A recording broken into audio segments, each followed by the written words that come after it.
Fintech Chatter, brought to you by Tier 1 People, leaders in Fintech executive search.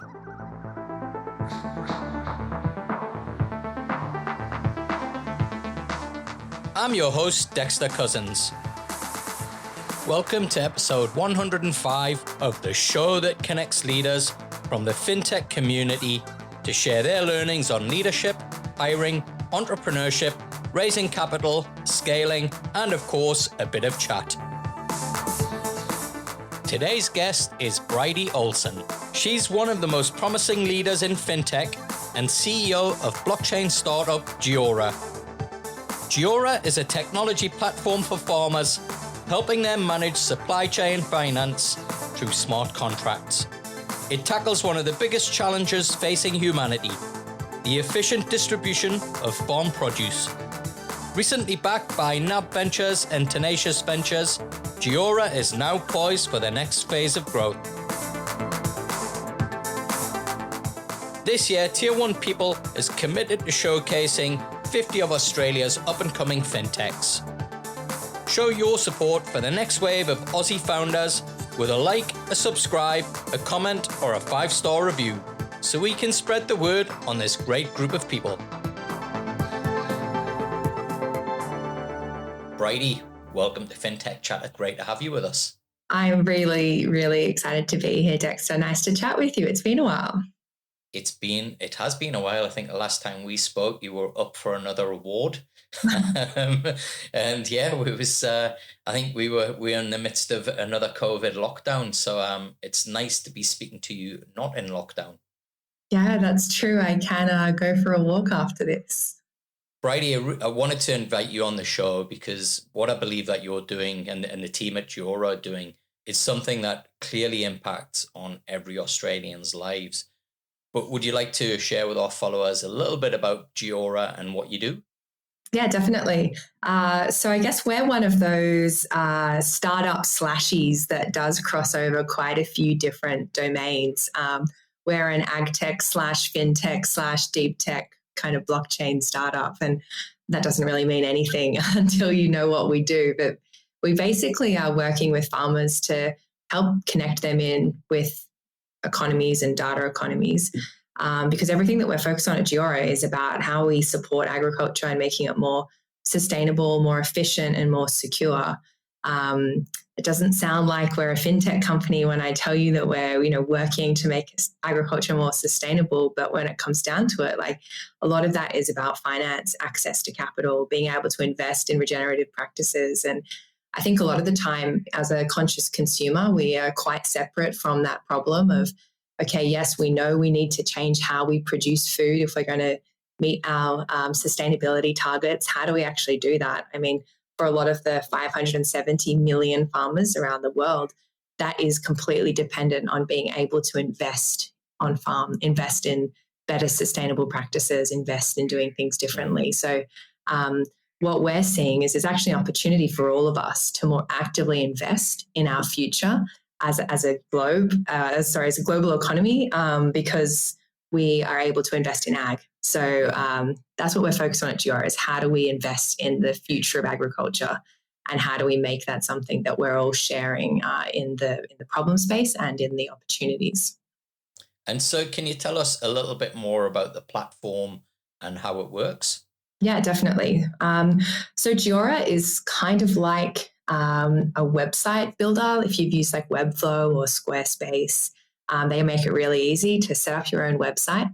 We're kind of like that, but for digitizing and connecting a supply chain. So, I mean, at the moment, supply chains are basically operated off pen, paper, maybe Excel, phone calls and emails. And what we're doing is we're connecting them in to a digital platform so that a farmer can upload a whole lot of data at one end and an investor or a consumer of a product can receive that information at the other. So we're able to provide this like really premium digital supply chain to complement everything that's happening on a physical supply chain to solve problems around trust and information transmission between parties. Major issues and challenges, not only now, but headwinds that are facing global supply chains, I guess global warming, what we're seeing in Ukraine and the supply of wheat. Where do you see Geora being able to play a role in actually facilitating and overcoming some of those challenges and headwinds? Yeah, I mean, I think you can't kind of get through a single page on a news site at the moment without seeing the supply chain challenges we're facing at the moment. And it's been like that and really front of mind for so many people for the last couple of years in particular. I think if you look, there's kind of a couple of stories that you're seeing there, right? Like one is around like supply chain and supply chain parties and actually being able to interact with each other, being able to sell to each other. A lot of grain growers in Australia, unfortunately, the lack of grain in the global market right now is an opportunity for them. But even when there is an opportunity, and it flips all the time, right? You have a drought one year and you don't have the opportunity, then something happens the next and you do. It's really like, how do we make sure that when a physical product is in abundance, when there's high demand for your product as a farmer, that you're actually able to capitalize on that? Because at the moment, the way that many supply chains work is you really have one option. Whoever's at the end of the road, they're the person you can sell to. You know them, you have a trust relationship with them. As a grower, you might not know about global pricing and what your opportunities are elsewhere. If I decide to sell to a buyer, if I'm young in Australia and I decide to sell to a buyer in Singapore and I don't know them, how do I know I'm going to get paid? It's highly risky behavior often. So what we're doing at Geora is definitely trying to provide more security for that farmer when they're trying to make decisions and trying to make a better marketing decision for their product in a global market, both by giving them information, but also providing that payment security through the platform. They are actually going to get paid for their produce. So that's one side of it. And the other side of it is supporting kind of the entire supply chain. So some of those issues you touched on, like they're huge. And we know if we want to address our sustainable development goals, for example, it's an extra $2.1 trillion each year that we need to be investing in our ag supply chain. Wow. That's currently money that, this is not just like more efficient money or cheaper money or better delivered money. This is new money that we need. And so we need to find that capital somewhere and inject it into the farmers on the land, because they need to be making those changes to solve challenges around food security, use of land, water, and energy resourcing, and all those kind of like big ticket items that are going to move the needle on our sustainability goals. It's going to require a lot of investment. And so part of Geora's role is being able to connect those farmers with new sources of finance. There are a lot of people who really care about ag and want to invest in ag. But at the moment, if you or I wanted to invest in a pig farmer in Papua New Guinea, how are we going to do that? So we're working to make that pathway available. So almost like crowdfunding for agriculture. Right. And I think that there's something to that, right? Like being able to actually have like peer-to-peer engagement. Sometimes as a farmer, you might have a whole lot of capital you're sitting on and you're wanting to invest in someone else down the road. So there's different ways here that we need to be thinking differently and in a more clever way around financing the supply chain. Like obviously the banks at one end of town are carrying an enormous part of supply chain finance. It's huge parts of their business. And they are continuing to improve how they do that. But there is scope, and there are kind of products that are available in a different kind of lending marketplace. And we're really interested in those opportunities. You had some good news recently with an investment round. Do you want to tell us a little bit about what that means for the business and kind of what your plans are from here on in and around growth and hiring, etc.? Yeah. I think you would have been able to like see my early stage like founder tears of happiness, I think, in that email where I was like, Dexter, we finished our seed round. So yeah, we're really excited that we finalized our seed fundraising round at the end of last year. For us, we had one lead investor in mind that we really wanted to lead the round. We knew that they get ag, they get our opportunity, and they understand that what it's going to take. We wanted them on our journey, and so we're stoked that Tenacious Ventures are our lead investor in that round.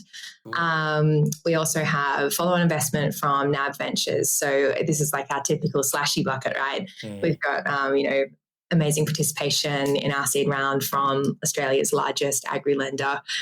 So it's really cool to have NAB in there and be working with them.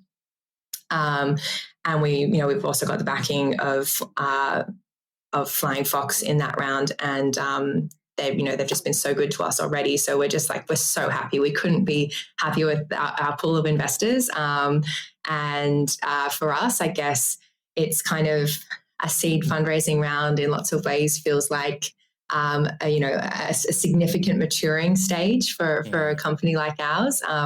We have a product and we do have customers already, but I think it kind of changes the game when you've got the support of those names who really understand the market and they're able to lend their expertise to what we're doing as well. I think that's like super helpful. And for anyone else fundraising, I would really, really encourage all founders really early on to think to what am I getting out of this money? And everyone says, not all money's equal, but, being on the other side and actually having had that finalized, it really isn't. And it's really invaluable when you can say, you've got someone who's an expert in your field on call to support with any challenge that you might be facing. It's super, super helpful stuff.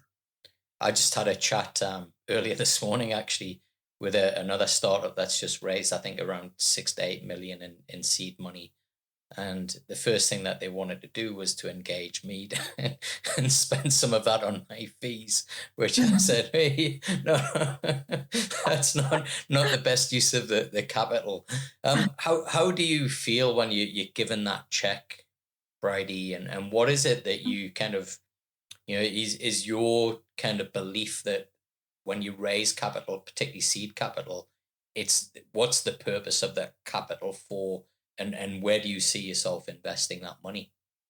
Yeah, I think with a seed round, it's interesting because lots of investors will tell you that they're investing in founders at that stage and they're investing in who you are and what you believe in. And I think that, that's obviously very flattering, and to see that come through and see people have faith in you and in who you are and what you're bringing to the table is fantastic.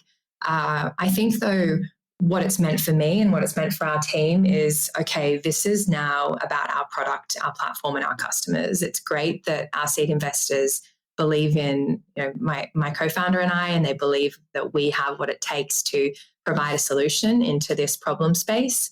Now it's all about what does that solution look like. So we need to be able to scale ourselves, to scale our offering to market, and to really prove that we can build something that is bigger than just Cadel and I. So I think that for me, that's what coming out of the finalizing of the seed round meant, was like, okay, great. So how do I bring in a team who's awesome? How do I take a message to market where it's not just me having an hours-long conversation with each of our potential pilot customers and personally getting them on board, but we're actually able to scale our offering to a much larger group of customers. Being able to prove that I can scale what I believe into something which is a product and is bigger than me feels like a really big challenge coming out of seed funding. And it's really exciting, but obviously very daunting to try and then build a team at a very early stage and hand over that startup baby a little bit with the hopes that, you're going to 10x, 100x what you could do on your own. You talked about investors investing actually in the founders themselves. You and I were first introduced, I think, when I did one of the Finnies Awards podcast shows, and you were up for Emerging Leader of the Year, and I was blown away by not just how you presented yourself, Bridie, but the backstory to how you started Geora as well. And I wondered if you might be able to kind of share with the followers that we've got a little bit about your story and kind of how you got to where you are now, in the hope that, hey, they might see something there that kind of resonates, that they can identify that investors might see a similar thing in them. Yeah. That feels like so long ago. I'm just thinking back to then. Yeah, I mean, I think that I've always kind of felt that I have accidentally founded a company. I was never kind of out on a mission to set up a startup or set up a small business. And I know that people kind of have different ways that they land in an opportunity and with an opportunity in front of them. But for me, it was very driven by the problem space. And so I've always felt like I was very concrete in what I care about and in what I believe an opportunity, where an opportunity lies, and the kind of soft skills around being a founder and how to actually set up a business have kind of like literally grown in real time, sometimes slightly earlier, sometimes slightly later than they needed to, as this, has taken on a life of its own. And so, I mean, in terms of how I got here, I graduated law school desperate to not be a lawyer and to do anything else, really. I think that's about 70% of people that go to law school. I know. And we actually all seem to find each other, and people kind of like, subtly admit in the corner, right, that, oh, yeah, I'm a lawyer. But no, I ended up in front of Emma Weston, who is an amazing Aussie founder. She was really early in setting up AgriDigital, which is another agtech business for those who aren't familiar with it.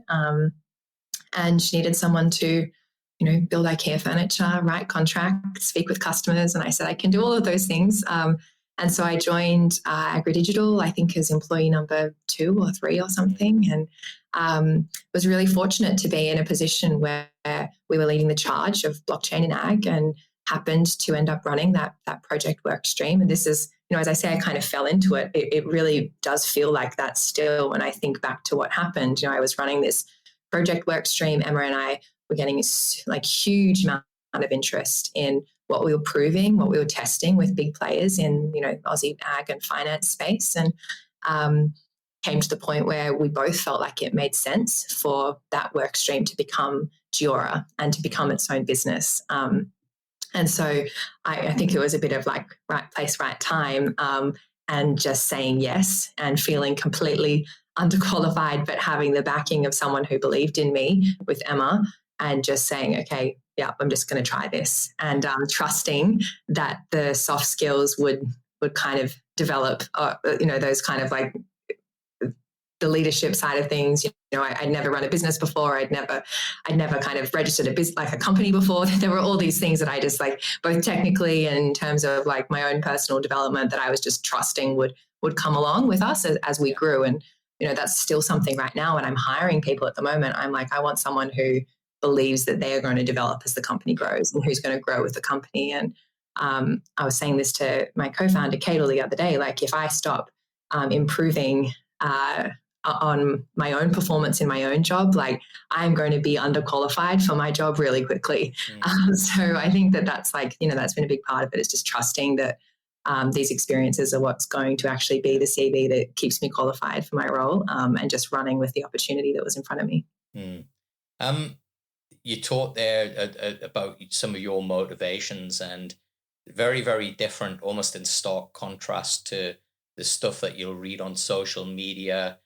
Typically the stuff that comes out of, the kind of VC driven startup narratives where it's very alpha male, and you got to be on it, and you got to hustle, and you got to be up at 5 a.m. and you got to meditate and all this other stuff.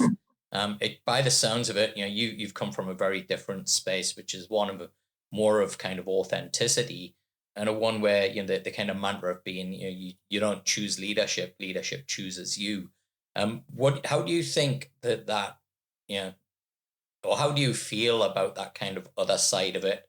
I'm assuming, I've not got much experience in agriculture, but I wouldn't expect farmers to be, kind of over gentle, or, kind of holding back in what they would say. How have you found kind of operating in those environments, which are typically, stereotypically alpha male driven, and you being a fairly inexperienced female who, let's face it, guys are jerks, most of us, and don't on even if we've got good intent, it kind of doesn't come out of our mouths that way.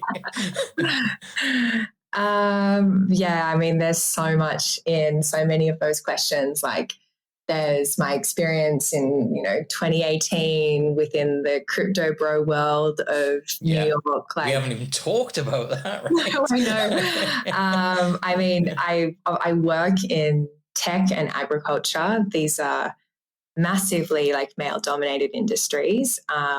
So in terms of working with men, I always have worked with men, but I've always had female bosses, investors, like that. There are tons of awesome women in this space. But I think maybe like even beyond gender, one of the things that you're talking about, like for me, is really about like motivation and drive. And I don't think that being purpose driven relieves you from the need to hustle. I think that is something that you absolutely need if you're going to run a business through this kind of roller coaster marathon. Yeah, I do try to make a distinction on. There's a really fine line between hustle and hustle, and I think a lot of people confuse the two. A lot are out there hustling others, believing that they're hustling, and they're actually not. Yeah. I think that for me, what motivates me, what drives me is I couldn't think of anything that I would rather do with my time and my energy than sit in this problem space. For me, I know that there are so many things about agriculture I will never be an expert in, but I believe that I am and can continue to be this expert in bringing and connecting farmers in with financial and data economies. And so when I sit in a room full of farmers who collectively have, hundreds of years of experience on the land, I'm not there to tell them how to do their job. They know the land, they know their product better than anyone. I'm there to share an opportunity and to share something that I really genuinely believe can help transform their businesses, their lives, their families, and our world. So I think that really helps. Like I honestly think that believing in your product, believing in your vision, like has to be at the core of who you are, because that shines through. And I can sit there and tell a farmer about an opportunity and using their John Deere tractor data to connect in with real-time finance and change the pathway of where their crop's going to market. And I completely believe in that opportunity for them and the benefit for them. And I'm not going to tell them anything else about the cotton, but I'll happily tell them about what their data and what the finance can mean. And I think being clear of where your expertise is and making sure that you're continuing to learn where it's not your expertise is really important. There's definitely an answer, which is maybe a bit more cynical to your question, which is probably on like the bro culture side of things. And it's a very different situation, because I think a lot of that comes down to imposter syndrome. Yeah. I remember, at the time when I was founding Geora, I was 26 or 27. And I was sitting there one day being like, if I were to think of myself as a 26-year-old guy who'd been working in blockchain for 5 years, I would say there's no one else better to start a blockchain company. But as a 26-year-old female, I thought I was like totally the wrong person. Yeah. And I think I like caught myself in that moment to realize like, this is, I'm undermining myself here. No one else is saying you can't do this. I'm saying, maybe you're not qualified because I'm not a dude. Like, I think that there are definitely moments like that where you kind of have to check yourself and say, hey, am I going to be a statistic right now?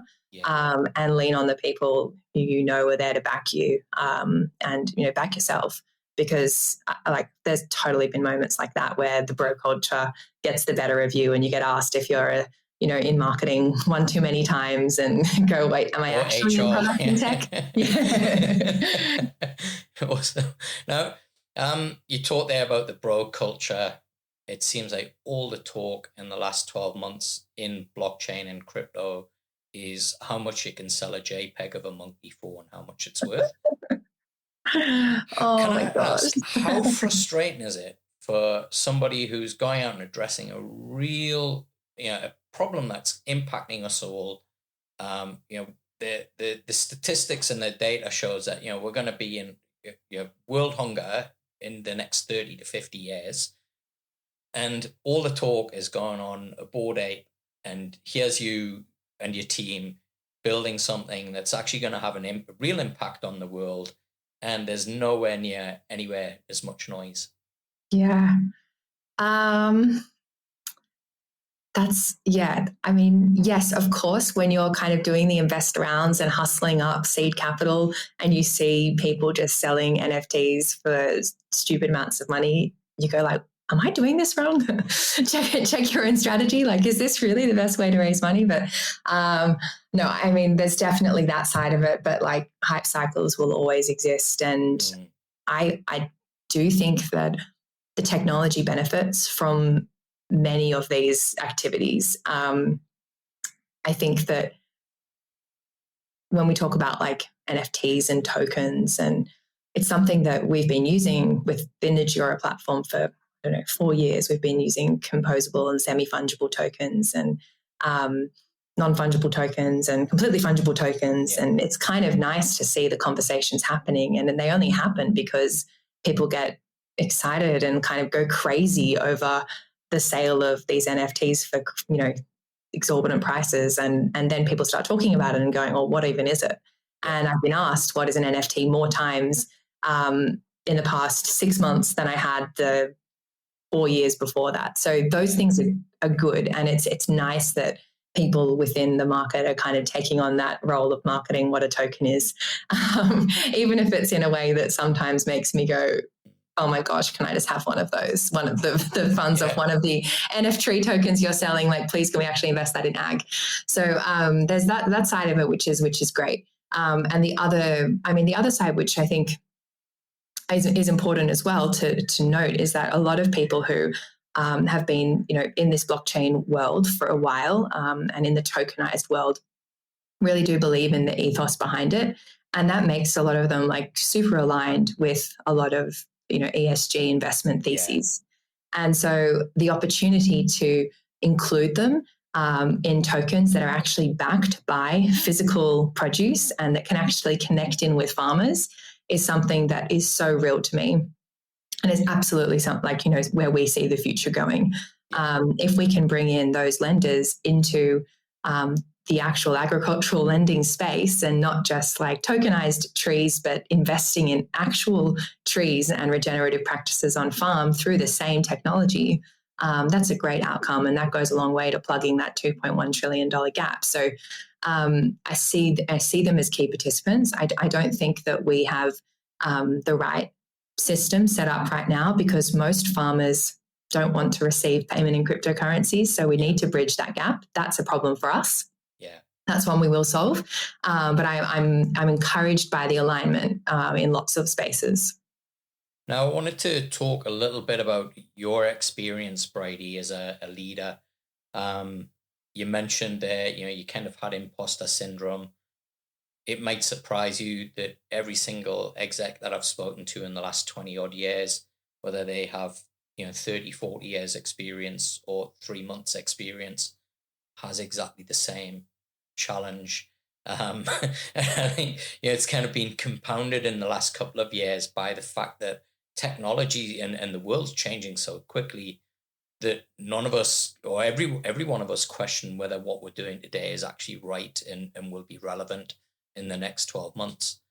When you look at your experience in leadership, what would you say are the key lessons that you've learned about yourself? Yeah. Well, first of all, I find it so encouraging when people who I think are outrageously successful tell me that they also have imposter syndrome. I love it when that happens because you go, okay, great. So if I can have imposter syndrome and look and behave and have achieved like you, we're going to be totally fine. I love that. I think on like reflecting on my own leadership style. Maybe it's something that I think you maybe you mentioned it before in a very flattering way. Like I'm not looking for a leadership position, and I think what that does for our team and what that does for the sorts of people I want to work with is, I believe my whole team is smarter than I am, and I love that. I want to work with people who are better at doing what they're doing than I could be. That's how I see being part of a startup. People each have their own expertise, and I know what mine is. And I'm going to do the things that I'm best at, and I'm going to bring in people who are way better at, obviously building the platform itself. And my co-founder is awesome at that. But even things like running socials and doing all the kinds of things that are not my strengths, and I prefer not to do. I think that that's hiring experts and working with people who are super talented and trusting that they are really good and that they are better than I am at what they're doing is really important. That's one part of it. I think on the other side, I was going to say something and now I've totally forgotten it, and I should take notes, and maybe that's a good piece of personal feedback as well. I've got to leave this bit in now so you can critique yourself. Yeah, exactly. This is like a real-time coaching session now, Dexter. How do you think your people perceive you as a leader? It's a good question. It's something that we actually put a lot of work into, is like understanding each other's like styles of work. We recently did one of those like strengths finder things as a team, and we found that every single one of us share like learning as one of our key strengths. And I know that that's really important to us. Like pioneering is one of our values, and so I think that in terms of setting the agenda and the focus for our team, like a lot of my strengths become our focus as a team, in the sense that we want to be pioneering, we want to be supportive. I think one of the things that make good leaders who I've seen and how I like to focus is being able to like personalize your approach and how you speak with someone, and actually seeing where someone is at and trying to bring out the best in them.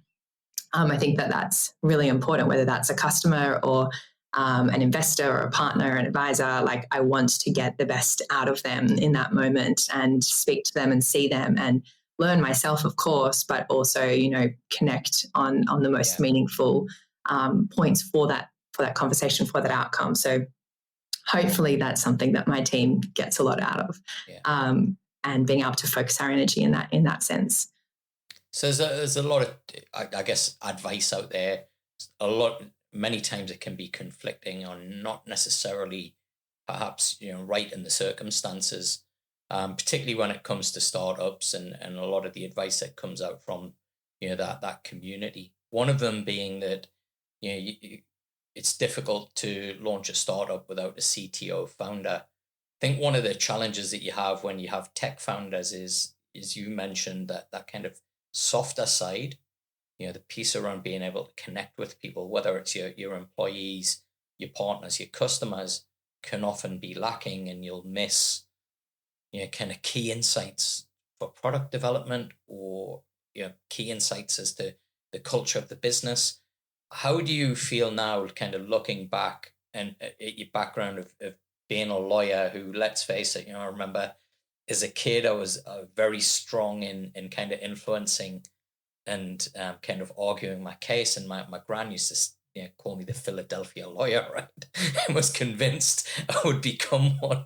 But those skills, even from a childhood, have really helped me in business, leadership, and, clients and my family.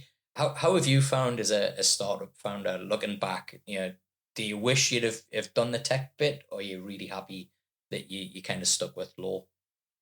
Yeah, that's a good question. I think that my team flatter me sometimes when they say, hey, like law and engineering are not that dissimilar. There's a lot of, if, then, but, otherwise, however, language that we all use. I think they're being nice to me.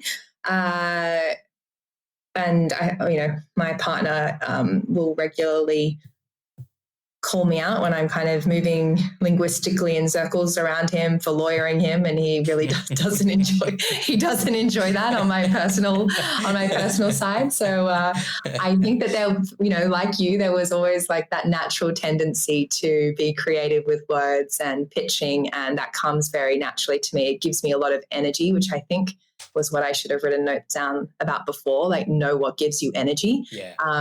That brings me a lot of energy. If I know I've got a day full of like budgeting, accounting, preparing board papers, I know I need to pitch to someone in the afternoon for me to keep going later in the day. And so being able to like navigate my own energy is definitely something that's really, really important, and some good advice I've received in the past couple of years.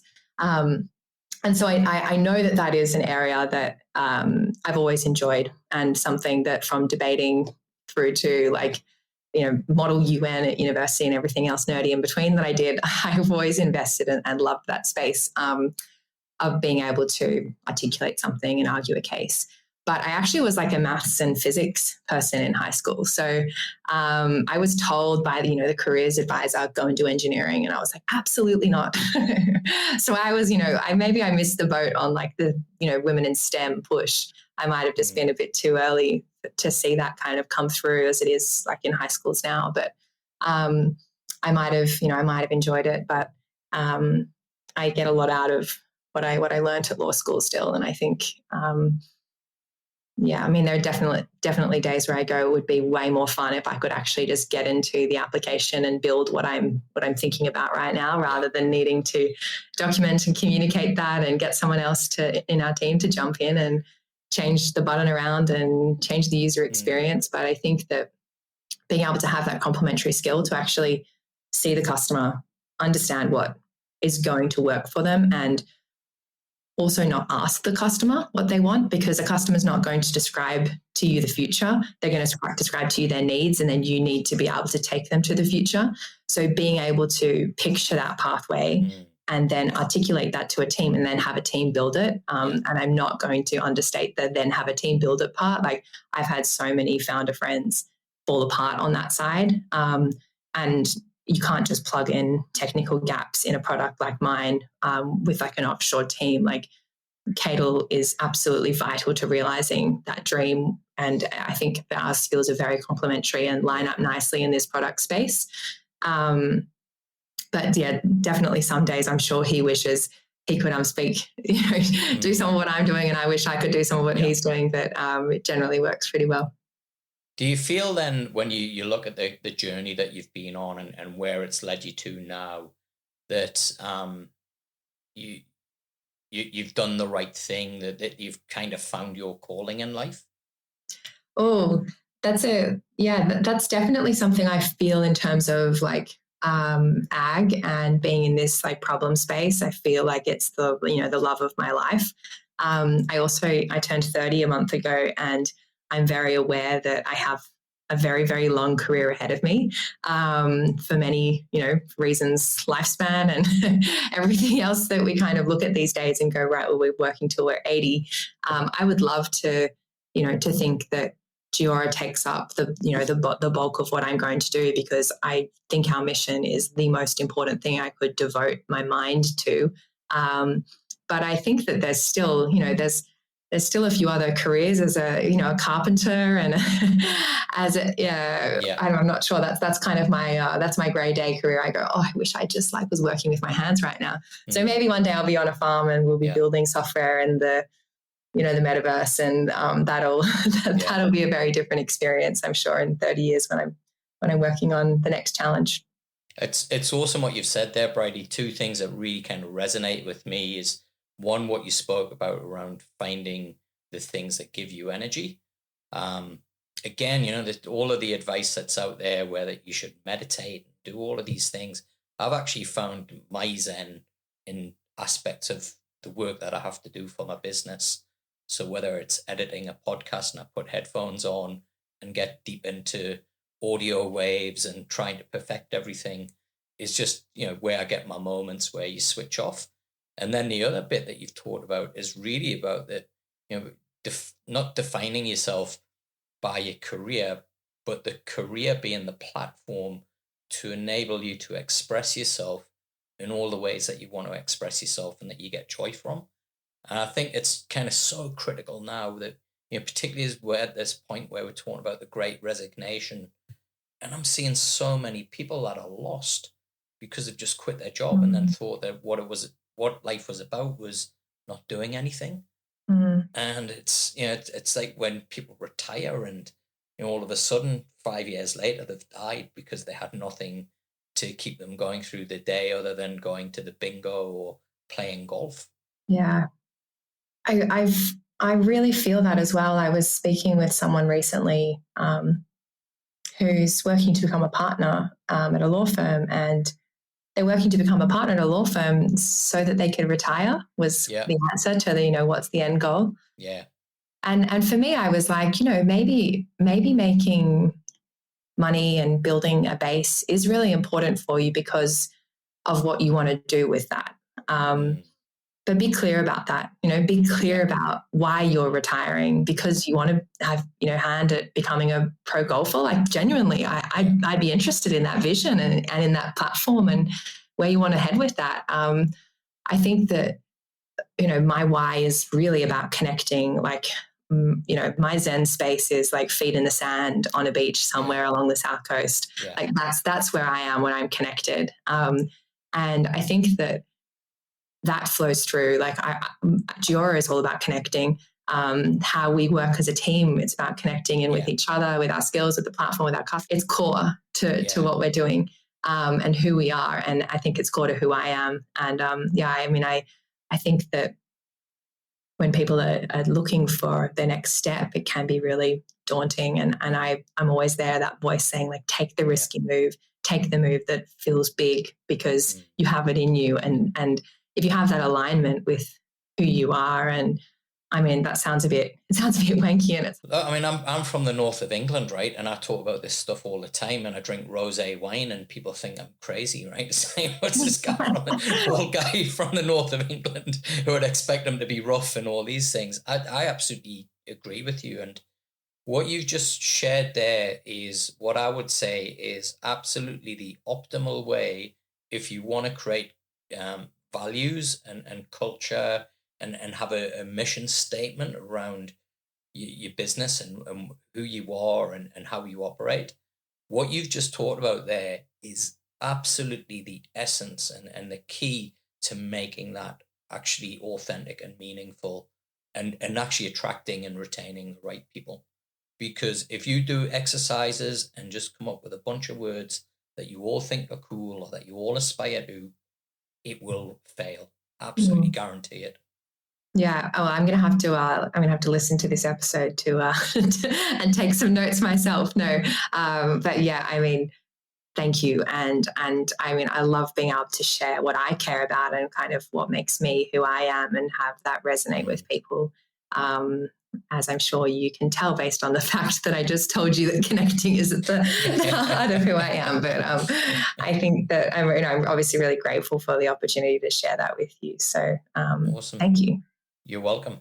Now, you've been around the fintech space for a while. Your mentor, person who got you into it, is Fintech OG. What's your take on where the Australian fintech space is at right now? Well, from my vantage point in Singapore, where I am right now, no, I think that it's been a bit strange, hasn't it, over the past few years? Because in a way, like we've been able to kind of transcend geographical boundaries, and that's meant that we've spent more time probably with different people rather than as a community. I know that you've mentioned that to me in terms of like how we're kind of now maybe all connecting back in with each other. And I was speaking with, Steve Alice from Blockchain Australia the other week and saying, hey, we've actually just spent 12 months with agri-tech investors and in the agtech world, but my heart is obviously still with like the Australian blockchain community, with the Australian fintech communities. Like, how do we tap back in? I think that that's definitely been our space for the last 2 years. Is like, okay, we've been off kind of building and connecting through different platforms. Now that we just need to dial in, we can be anywhere in the world. And I'm definitely coming back to the point of being like, right, we still need to move the needle as a community. We still need to work together and see each other as colleagues and push things forward as Aussie fintech people. So I think that's a really nice place that maybe lots of us have found ourselves at the same time, and that there's like this injection, and it's good timing that it's blockchain week this week, and I'm going to be with, all the blockchain Aussie people in Brisbane on Friday, awesome. Which is super exciting. Yeah, I think, that's definitely part of it. One of the things as well that is an interesting push that I'm seeing is for that like unified tech landscape, and not creating so many buckets, which I'm, as a full-on tech slashy, I really support that. Yeah. I agree 100%. I think particularly Australia, it's such a small market. I don't think we've got the luxury of. It kind of reminds me when I was younger and I was really into house music, and you just go somewhere and you'd listen to house music, and then it turned into all of these derivatives and everybody formed their own little groups, and you couldn't possibly like drum and bass and trance and hip hop and this, or you had to be one or the other. And I feel that way about fintech a bit at the minute, where we got all these kind of derivatives, and essentially, we're all interdependent on each other. Totally. And so many of us are multiple things. And so it's nice to be able to participate like fully in a conversation. And, I often find myself the only person talking about agriculture in a fintech space, or the only person talking about financing in an agtech space, and the only person kind of talking about real assets in a blockchain space. Yeah. And so there are actually lots of us who care about those problems and care about the technology solutions. And I think developers are quite good at doing that. Where we use functional programming tools at kind of the core of the Geora platform. And, those functional programming spaces are hugely diverse in terms of their problem areas. And so I think it's nice to, as you say, focus on the common challenges, the common opportunities, like the commonalities between these different technology platforms. And if we're a group of founders, then there's plenty for us to talk about. Or if we're a group of like investors in a technology, there's so much there. There's no need to kind of set up those arbitrary lines, though. Obviously, it's very helpful to have industry representation. I love the cross-border stuff, actually. Well, Bridie, it's been fantastic to have you on the show. I'm so pleased to hear about the progress that you've made in the last couple of years. We get some exceptional talent watching and listening to this show. If anybody's interested in perhaps working with Geora, what's the best way for them to get in touch with you? Yeah, well, please get in contact if anything I've said has kind of resonated with you, either as a supply chain participant, or, we're kind of growing our team in every angle possible at the moment. So there's always space for kind of aligned and seriously motivated people. So please get in contact. You can head to our website, geora.io, and contact our team there. Someone will get back to you. My LinkedIn can be a bit hit and miss. It's a little bit flooded sometimes, but do try if that's your preferred mode of contact, and we can switch to email to have a conversation. So, and you can connect with me, Dexter Cousins, on LinkedIn and Twitter. For early access to new shows and updates on the latest exclusive opportunities through Tier 1 people, subscribe to our newsletter by visiting the Fintech Chatter page on LinkedIn. Thanks for listening. If you enjoyed today's show, remember to press follow on your favorite podcast player, and please consider leaving us a review. It really does help me in bringing in great guests and help fintech fans like you discover the show. Fintech Chatter is presented by Tier 1 people, leaders in fintech executive search. We'll help you launch, scale, and innovate by delivering world-class talent. And you can find out more at tier1people.com. Until the next episode, stay safe